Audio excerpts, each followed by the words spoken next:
For 100 years we have told ourselves a story, a ghost story, whispered in the torchlight of forgotten tombs.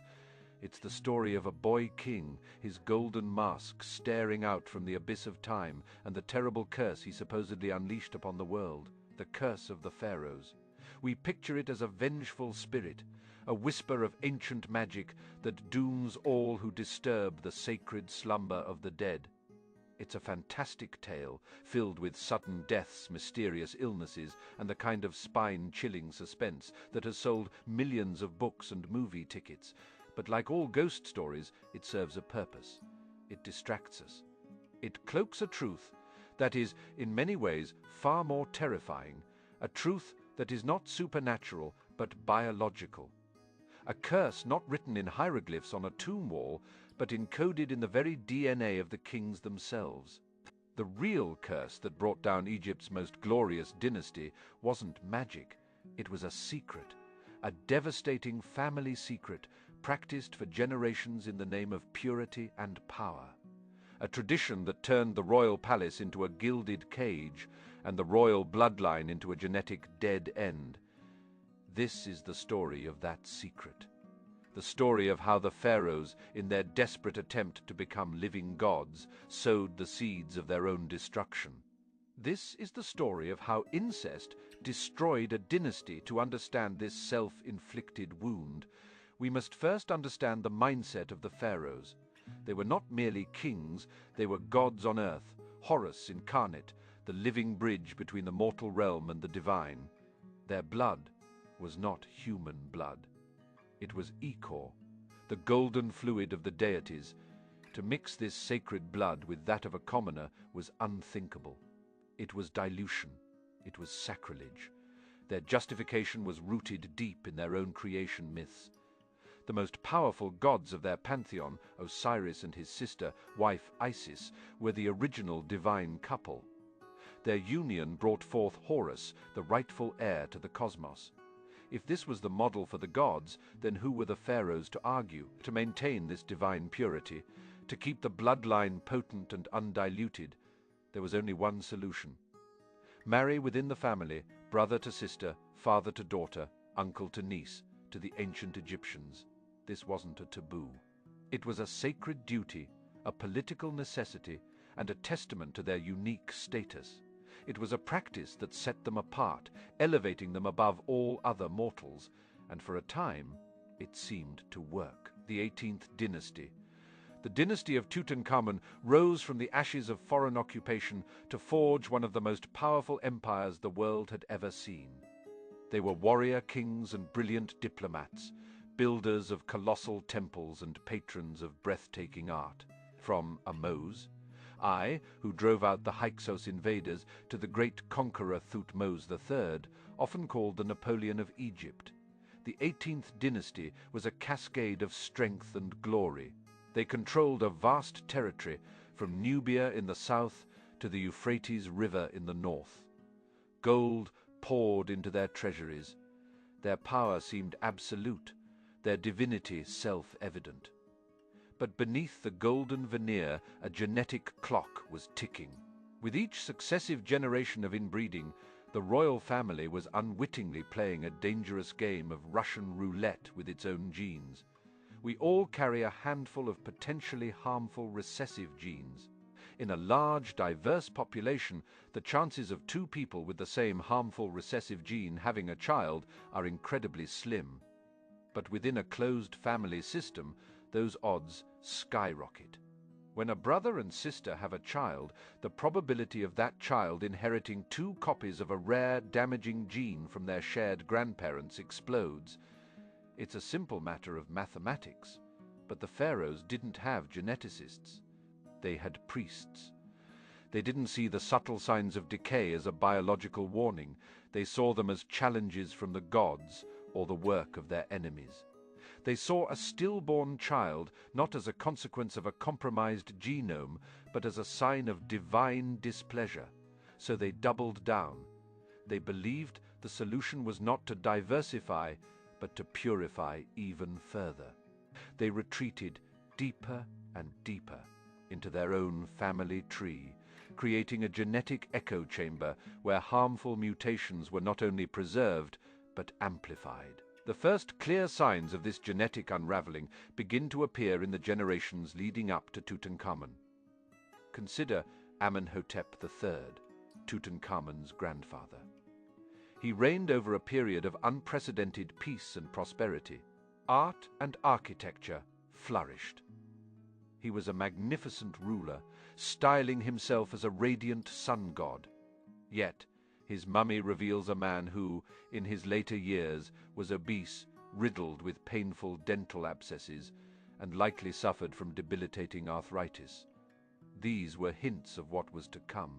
But the true turning point, the moment the dynasty took a sharp turn toward the bizarre and the biologically fraught, came with his son Amenhotep IV, who would later rename himself Akhenaten. Akhenaten is one of history's most enigmatic and controversial figures. He was a revolutionary, a heretic. He overthrew millennia of Egyptian religious tradition, sweeping away the vast pantheon of gods and goddesses to worship a single universal deity, the Aten, represented as the physical disk of the sun. He moved the capital from the ancient city of Thebes to a new purpose-built city in the desert called Amarna. It was a cultural and religious revolution on a scale never seen before. But it's not just his ideas that were strange, it's his body. The art from the Amarna period is radically different from anything that came before it. The stiff, idealized forms of traditional Egyptian art were replaced with a strange, almost grotesque naturalism. And at the center of it all was the pharaoh himself. Akhenaten is depicted with a long, thin face, a slender neck, drooping eyelids, and thick, feminine lips. His body is shown with a narrow chest, a potbelly, wide hips, and heavy thighs. It's an androgynous, almost alien physique. For years, historians and scientists have debated what these depictions mean. Were they purely a stylistic choice? A new artistic canon meant to represent the pharaoh as the mother and father of all humanity? Or were they a disturbingly accurate portrait of a man suffering from a host of genetic disorders? The clues are compelling.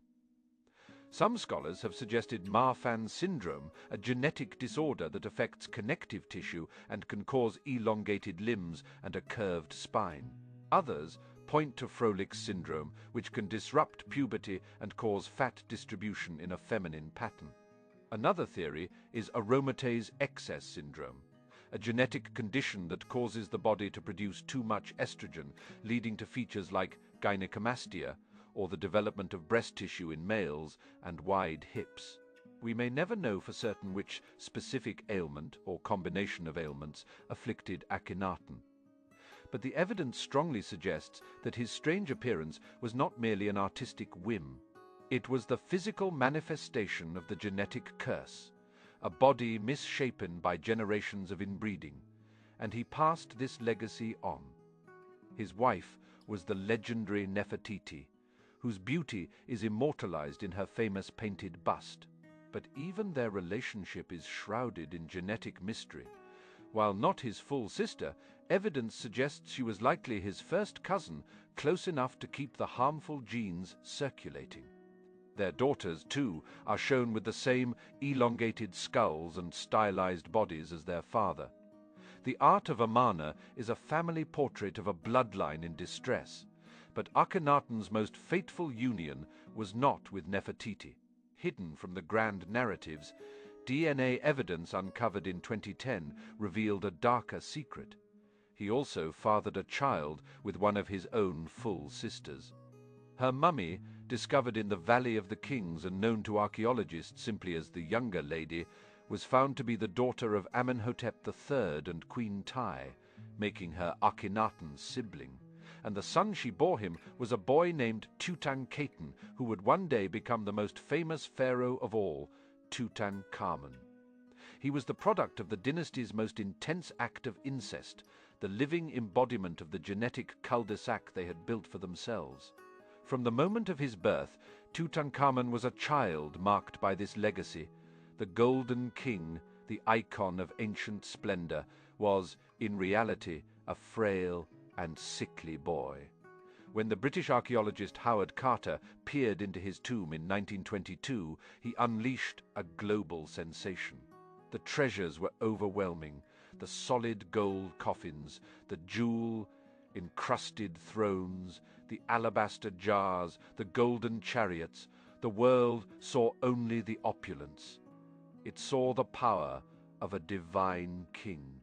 What it didn't see, what lay hidden beneath the golden mask and linen wrappings, was the tragic truth of the boy's life. For decades, his death was a mystery. Was he murdered? Did he die in a chariot accident? The theories were endless. But in the 21st century, science finally gave the boy king a voice. A series of CT scans and DNA tests performed on his mummy painted a grim, heartbreaking picture. Tutankhamun was not the strong, virile pharaoh depicted on his tomb walls. He was severely disabled. He was born with a cleft palate. He suffered from Kayler's disease, a painful bone disorder that caused the bones in his left foot to slowly die, leading to a severe clubfoot. This wasn't a speculative diagnosis inside his tomb, alongside the golden chariots he could never have ridden. Archaeologists found over 130 walking canes and staffs. They weren't ceremonial symbols of power, they were mobility aids. This was a king who could barely walk without assistance. His tomb paintings, when examined closely, even show him seated while hunting, leaning on a stick for support while firing his bow. The evidence was there all along, hidden in plain sight. His genetic inheritance also gave him a slight curvature of the spine, or scoliosis. And perhaps, most fatally, the DNA analysis suggested he was afflicted with the most severe form of malaria known, malaria tropica. A healthy individual might have survived it, but Tutankhamun's body was a battlefield of genetic vulnerabilities. Generations of incest had likely crippled his immune system, leaving him utterly defenseless against the disease. The boy king didn't die from a dramatic blow to the head or a thrilling chariot crash. He likely died from complications of his congenital disorders, exacerbated by a broken leg and a severe bout of malaria. He died a slow, painful, and deeply unglorious death around the age of 19. His life was not a grand epic. It was a short, painful chronicle of congenital illness. The curse had finally come home to roost. But the tragedy did not end with his death. It echoed in his failure to continue the line. We know he was married to his half-sister Ankhesenamun, one of the daughters of Akhenaten and Nefertiti. They were the dynasty's last hope, but the genetic curse had rendered them incapable of producing a healthy heir. In Tutankhamun's tomb, Carter's team made another poignant discovery: 2 small nested coffins containing the mummified remains of 2 premature female fetuses. DNA tests confirmed they were Tutankhamun's daughters. One died at about 5 months of gestation, the other at around 9 months. Both were stillborn. The dynasty that had conquered an empire, built monuments to eternity, and declared itself divine was now so biologically compromised that it could not produce a single living child to carry its legacy. The bloodline of the great Thutmose III and Amenhotep III had withered and died. Tutankhamun's death without an heir threw Egypt into chaos. It was the end of the direct Thutmoside royal line that had ruled for over 2 centuries. His young widow, Ankhesenamun, in a desperate and unprecedented move, wrote to the king of the Hittites, Egypt's great enemy, begging him to send one of his sons to marry her and become pharaoh. "My husband has died and I have no son," she wrote in a clay tablet discovered in the Hittite archives. "Never shall I take a servant of mine and make him my husband." Her contempt for marrying a commoner, a servant, shows just how deeply ingrained the ideology of blood purity was, even as it was destroying her. Her plea failed. The Hittite prince was murdered on his way to Egypt, likely by a rival faction at the Egyptian court. Ankhesenamun disappears from the historical record, her fate unknown. The throne was seized by an elderly courtier, who may have been her great-uncle. After a short reign, power passed to the general of the armies, Horemheb. Neither nor Horemheb were of the royal bloodline. They were commoners. The very servants Ankhesenamun had so disdained to legitimize their rule and erase the stain of the heretic king Akhenaten, they began a systematic campaign to wipe the Amarna period from history. Akhenaten's temples were dismantled, his statues smashed. His name, along with those of his successors and Tutankhamun, was chiseled out of king lists and monuments. They were to be forgotten, condemned to oblivion. It is one of history's greatest ironies that this attempt to erase Tutankhamun is precisely why his tomb survived. Because he was stricken from the official records, his small, unassuming tomb in the Valley of the Kings was overlooked by later pharaohs and, more importantly, by tomb robbers. It lay hidden, sealed, and pristine for over 3,000 years, waiting for Howard Carter to stumble upon it. It preserved not only the golden treasures, but also the mummified evidence of the dynasty's true downfall. The story doesn't end with the 18th dynasty. The practice of incestuous marriage, though less common among the succeeding rulers, re-emerged with a vengeance centuries later in Egypt's final royal house, the Ptolemaic dynasty. This was a Greek family, descended from one of Alexander the Great's generals, who ruled Egypt after his death. Despite their Macedonian origins, they adopted many Egyptian customs, including disastrously royal incest. The family tree of the Ptolemies is a tangled, vicious knot of sibling marriages, murders, and intrigue. Brother married sister, uncle married niece, and they constantly conspired and killed one another for the throne. The most famous member of this family, Cleopatra VII, was the product of this long tradition. Her own parents were likely brother and sister. She herself ruled jointly with two of her younger brothers, both of whom she married before aligning herself with the Roman leaders Julius Caesar and Mark Antony. The Ptolemaic dynasty was brilliant and ruthless, but it was also consumed by the same genetic decay and political instability that incest fosters.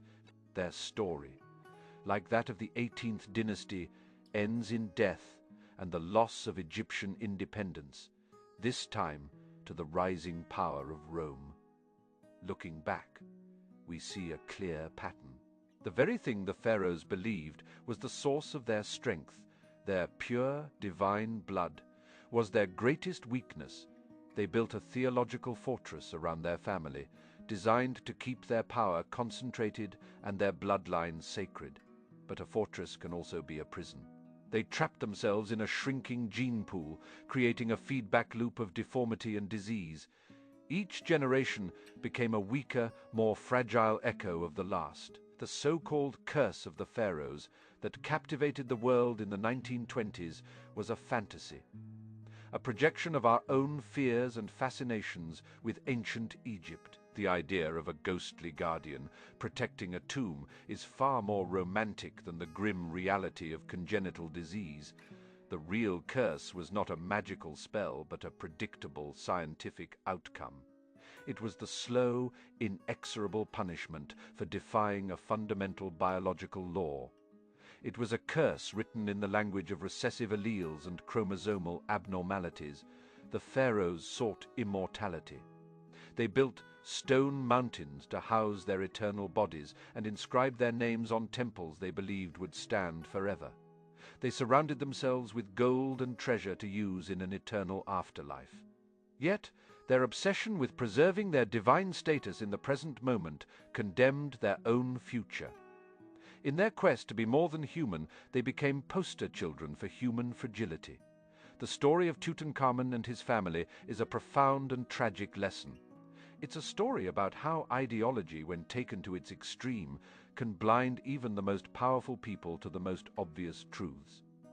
It's a reminder that no amount of gold, power, or divine right can protect you from the fundamental realities of nature. The golden mask of Tutankhamun continues to mesmerize us. It is a perfect, serene, and powerful face. But we must now look past the gold. We must see the boy behind the mask, a frail, disabled teenager limping on a cane, his body racked with pain and disease, the last tragic heir of a bloodline that had systematically poisoned itself. That is the real face of the curse. Not the vengeful spirit of a long-dead king, but the quiet, devastating legacy of a family that loved its own divinity far too much. They created a glorious civilization, but they could not create a healthy child. And in the end, that was the only thing that mattered. The echoes of their greatness still resonate from the temples of Karnak and Luxor, but the echo of their bloodline fell silent with the last, faint breath of a boy king in a lonely tomb. The empire didn't fall because of a curse. The empire fell because the emperors themselves were cursed from birth.